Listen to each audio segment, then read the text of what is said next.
ನೀತಿಪರನಾದ ಯೇಸು ಕ್ರಿಸ್ತನ ಪರಿಶುದ್ಧ ನಾಮಕ್ಕೆ ಮಹಿಮೆ ಉಂಟಾಗಲಿ.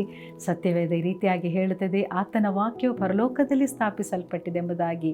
ಇಂದಿನ ನಿರೀಕ್ಷೆಯ ವಾಕ್ಯಕ್ಕೆ ಕಾಯುತ್ತಿರುವಂತಹ ಪ್ರತಿಯೊಬ್ಬೊಬ್ಬರನ್ನು ನ್ಯೂ ಹೋಪ್ ಟಿವಿ ಸೇವೆ ಮೂಲಕ ನಾವು ಸ್ವಾಗತಿಸುವರಾಗಿದ್ದೇವೆ. ಇಂದಿನ ಈ ನಿರೀಕ್ಷೆಯ ವಾಕ್ಯವು ಈ ರೀತಿಯಾಗಿದೆ. ಕೀರ್ತನೆಗಳು ಬರೆದ ಪುಸ್ತಕ 21ನೇ ಅಧ್ಯಾಯ 11ನೇ ವಾಕ್ಯ, Psalms 21:11 ವರ್ಸ್. ಅವರು ತಂತ್ರೋಪಾಯಗಳನ್ನು ಕಲ್ಪಿಸಿ ನಿನಗೆ ಕೇಡನ್ನು ಮಾಡಬೇಕೆಂಬುದು ಆಲೋಚಿಸಿದರೂ ಅದು ನಡೆಯುವುದಿಲ್ಲ. ನೀನು ನಿನ್ನ ಬಾಣಗಳನ್ನು ಬಿಲ್ಲಿಗೆ ಹೂಡಿ ಅವರ ಮುಖಗಳ ಮೇಲೆ ಎಸೆದು ಅವ್ರ ಬೆನ್ನು ತೋರಿಸಿ ಓಡಿ ಹೋಗುವಂತೆ ಮಾಡುವಿ. ಇವತ್ತಿನ ವಾಕ್ಯವು ನಾವು ನೋಡುವಾಗ ನಮಗೆ ಮನುಷ್ಯರ ಎಲ್ಲ ವಿಧವಾದ ತಂತ್ರೋಪಾಯಗಳಿಂದ, ಕೇಡುಗಳಿಂದ ನಮಗೆ ಬಿಡಿಸಿ ಜಯವನ್ನು ಕೊಡುವಂತಹ ಒಂದು ವಾಕ್ಯವಾಗಿದೆ.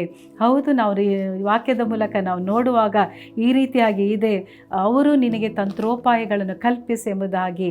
ಅಂದರೆ ಈ ಲೋಕದಲ್ಲಿ ನಾವು ನೋಡುವಾಗ ದೇವರ ವಾಕ್ಯ ಸ್ಪಷ್ಟವಾಗಿ ಹೇಳುತ್ತದೆ, ಅವರು ನಿನಗೆ ವಿರೋಧವಾಗಿ ಬರೋದಿಲ್ಲ, ನಿನಗೆ ವಿರೋಧವಾದ ಆಯುಧಗಳು ಕಲ್ಪಿಸುವುದಿಲ್ಲ, ನಿನಗೆ ಕೇಡನ್ನು ಮಾಡೋದಿಲ್ಲ, ನಿನಗೆ ಯಾವ ಥರದ ಹಿಂಸೆಗಳು ಮಾಡೋದಿಲ್ಲ ಅಂತ ಬರೆಯಲ್ಪಡಲಿಲ್ಲ.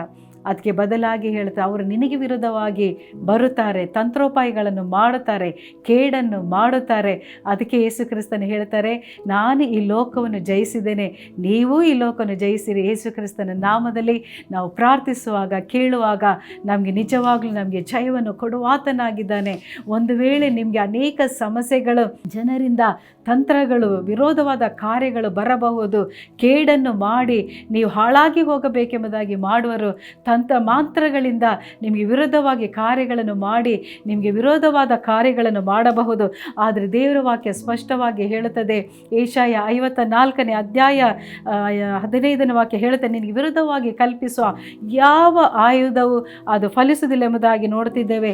ಯೆರೆಮೀಯ 1:19 ನಾವು ನೋಡುವಾಗ, ನಿನಗೆ ವಿರುದ್ಧವಾಗಿ ಯುದ್ಧ ಮಾಡುತ್ತಾರೆ, ಆದರೆ ಅದು ನಿನ್ನನ್ನು ಸೋಲಿಸಲಿಕ್ಕೆ ಆಗುವುದಿಲ್ಲ ಎಂಬುದಾಗಿ, ನಿನ್ನನ್ನು ಉದ್ಧರಿಸಲು ನಾನೇ ನಿನ್ನೊಂದಿಗಿದ್ದಾನೆ ಎಂಬುದಾಗಿ ತಂದೆಯಾದ ದೇವರು ಸ್ಪಷ್ಟವಾಗಿ ನಮಗೆ ಮಾತುಗಳನ್ನು ಕೊಡುತ್ತಿದ್ದಾರೆ. ಅದು ಮಾತ್ರ ಅಲ್ಲ, ಕೀರ್ತನೆ 9:16 ನಾವು ನೋಡ್ತಿದ್ದೆ, ಯೆಹೋವನು ನ್ಯಾಯ ತೀರಿಸುವನಾಗಿ ತನ್ನನ್ನು ತೋರ್ಪಡಿಸಿಕೊಂಡಿದ್ದಾನೆ, ಪ್ರಕಟಿಸಿಕೊಂಡಿದ್ದಾನೆ ಎಂಬುದಾಗಿ.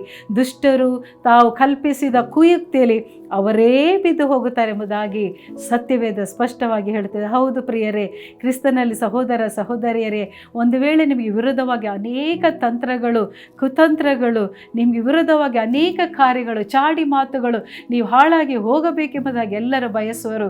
ಆದರೆ ದೇವರ ವಾಕ್ಯ ಹೇಳುತ್ತದೆ, ಅವರು ಮಾಡುತ್ತಾರೆ, ತಂತ್ರೋಪಾಯಗಳನ್ನು ಕಲ್ಪಿಸುತ್ತಾರೆ, ಕೇಡನ್ನು ಮಾಡಬೇಕೆಂಬುದಾಗಿ ಆಲೋಚಿಸುತ್ತಾರೆ, ಆದರೆ ಅದು ನಡೆಯುವುದಿಲ್ಲ ಎಂಬುದಾಗಿ. ಹೌದು, ಯೆರೆಮೀಯ 1:19 ಹೇಳಿದ ಹಾಗೆ ಎಲ್ಲ ನಿನಗೆ ವಿರೋಧವಾಗಿ ಯುದ್ಧ ಮಾಡ್ತಾರೆ, ಆದರೆ ಅದು ನಿನ್ನನ್ನು ಸೋಲಿಸಲಿಕ್ಕೆ ಆಗುವುದಿಲ್ಲ ಎಂಬುದಾಗಿ.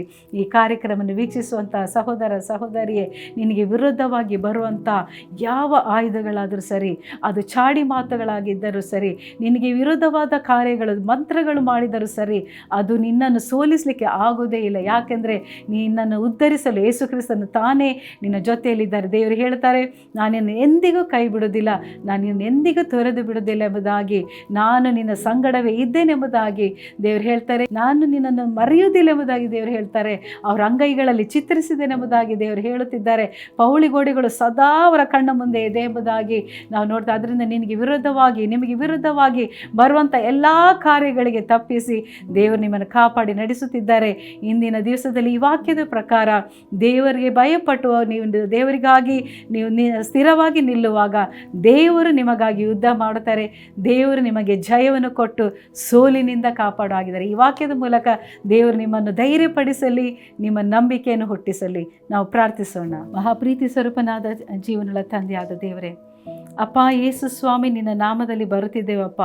ಇಂದಿನ ನಿರೀಕ್ಷೆ ವಾಗ್ದಾನ ಪ್ರಕಾರವಾಗಿ ನೀವು ಹೇಳಿದಿರಿ ಕರ್ತನೆ, ಅವರು ತಂತ್ರೋಪಾಯಗಳನ್ನು ಕಲ್ಪಿಸಿ ನಿನಗೆ ಕೇಡನ್ನು ಮಾಡಬೇಕೆಂದು ಆಲೋಚಿಸಿದರೆ ಅದು ನಡೆಯುವುದಿಲ್ಲ ಎಂಬುದಾಗಿ.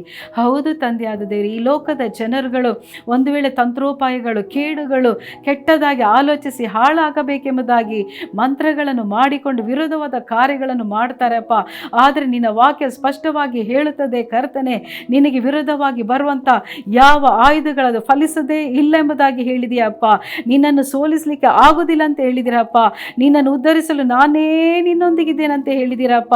ದೇವರ ಕೀರ್ತನೆ 9:16 ಸ್ಪಷ್ಟವಾಗಿ ಹೇಳುತ್ತಿದ್ದೀರಿ, ಯೆಹೋವನ ನ್ಯಾಯವನ್ನು ತೀರಿಸುವನಾಗಿ ತನ್ನನ್ನು ಪ್ರಕಟಿಸಿಕೊಂಡಿದ್ದಾನೆಂಬುದಾಗಿ. ದುಷ್ಟರು ಕಲ್ಪಿಸಿದ ಎಲ್ಲ ಕುಯುಕ್ತಿಗಳಲ್ಲಿ ಅವರೇ ಸಿಕ್ಕಿಕೊಂಡು ಬೀಳು ಹೋಗಾಗೆ ನೀವು ಮಾಡೋ ದೇವರಾಗಿರೋದಕ್ಕಾಗಿ ಸ್ತೋತ್ರ. ಆದ್ದರಿಂದ ಭಯಪಡದೆ ಕರ್ತನೆ ಇವಾಗ ಪ್ರಾರ್ಥನೆಯಲ್ಲಿ ಪ್ರಾರ್ಥಿಸೋ ಪ್ರತಿಯೊಂದು ಮಕ್ಕಳಿಗೆ ನೀನು ಜಯವನ್ನು ಕೊಡೋದಕ್ಕಾಗಿ ಸ್ತೋತ್ರ ಅಪ್ಪ. ಕೀರ್ತನೆ 91:15 ನಾವು ನೋಡುವಾಗ, ಇಕ್ಕಟ್ಟಿನಲ್ಲಿ ಹತ್ತಿರವಾಗಿದ್ದು ಅವನನ್ನು ತಪ್ಪಿಸಿ ಘನಪಡಿಸುತ್ತೇನೆಂಬುದಾಗಿ, ಅವನು ನನ್ನ ನೋಡಿ ಮೊರೆ ಇಡುವನು, ನಾನು ಅವನಿಗೆ ಸದುತ್ತರ ಕೊಡುತ್ತೇನೆಂಬುದಾಗಿ ಹೇಳಿದಿರಿ ಸಪ್ಪ. ಈ ವಾಕ್ಯದ ಪ್ರಕಾರವಾಗಿ ಪ್ರತಿಯೊಂದು ವೀಕ್ಷಕರನ್ನು ಮಕ್ಕಳನ್ನು ನೀನು ಕಾಪಾಡೋದಕ್ಕಾಗಿ ನಿಮಗೆ ಸ್ತೋತ್ರ ಸ್ವಾಮಿ.